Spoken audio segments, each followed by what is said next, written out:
2 minute में आपको ये बता देते हैं कि जब भी कोई बजट पेश होता है तो सबकी निगाहें, चाहे अमीर वर्ग का हो, चाहे मध्यम वर्ग का, चाहे गरीब वर्ग का हो, सबकी निगाहें ये रहती है भैया हमारे लिए क्या आया है बजट में। और शुरू से लेकर अंत तक इसी पर हम देखते भी हैं और चर्चा भी करते हैं कि हमारे लिए क्या आया है, हमारे लिए कितना फायदा है, कितना नुकसान है। तो अगले 2 मिनट में हम आपको फटाफट जो मैंने रिपोर्ट अपने मोबाइल में कलेक्ट की है आप लोगों के लिए कि इस बजट में किसके लिए क्या महंगा हुआ, किसके लिए क्या सस्ता हुआ, इस रिपोर्ट को आप तक पहुंचाना बहुत जरूरी है। इसलिए मैं आपके साथ आई हूँ। वीडियो को जरूर देखिएगा और मुझे फॉलो जरूर करते जाइए। फटाफट बता देते हैं कि क्या है महंगा, क्या हुआ सस्ता। वित्त मंत्री निर्मला सीतारमण ने वित्त वर्ष 2022 और 2023 के लिए केंद्रीय बजट पेश किया आज। यह मोदी सरकार के दूसरे कार्यकाल का अब तक का चौथा बजट है। क्योंकि यह बजट कोरोना महामारी के दौर में पेश हुआ है, इसलिए इसका महत्व और भी बढ़ जाता है।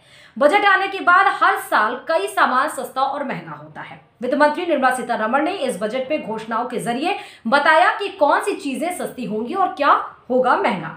दरअसल उन्होंने तमाम चीजों पर कस्टम ड्यूटी, आयात शुल्क समेत तमाम शुल्क बढ़ाए और घटाए जाने की बात कही है। चमड़ा, कपड़ा, खेती का सामान, पैकेजिंग के डिब्बे, मोबाइल फोन चार्जर और जेम्स एंड ज्वेलरी सस्ते होंगे। जेम्स एंड ज्वेलरी पर कस्टम ड्यूटी को घटाकर 5% कर दिया गया है। कस्टम बजट में कट और पॉलिश्ड डायमंड पर कस्टम ड्यूटी में कटौती की गई है, यानी ये भी सस्ते हो जाएंगे। जूते, चप्पल, ज्वेलरी, इलेक्ट्रॉनिक सामान, विदेशी मशीनें, मोबाइल चार्जर, मोबाइल भी सस्ता हुआ है।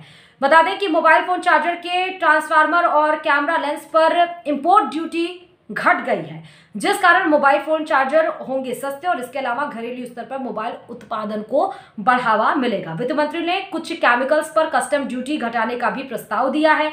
इसमें मिथनॉल जैसे केमिकल्स भी शामिल हैं। यह कदम उन्होंने कहा कि घरेलू मैन्युफैक्चरिंग को बढ़ावा देने के लिए उठाया गया है। वित्त मंत्री ने यह भी कहा कि स्टील स्क्रैप पर कस्टम ड्यूटी की छूट को एक और साल के लिए बढ़ाया जा रहा है। शराब, कॉटन, खाद्य तेल, एलईडी लाइट दाम बढ़े हैं। कैपिटल गुड्स पर आयात शुल्क में छूट को खत्म करते हुए 7.5% आयात शुल्क लगा दिया गया है। विदेशी छाता भी महंगा होगा। इसके अलावा इस साल अक्टूबर से बिना ब्लेडिंग वाले फ्यूल पर 2 रुपए प्रति लीटर के हिसाब से एक्साइज ड्यूटी लगेगी।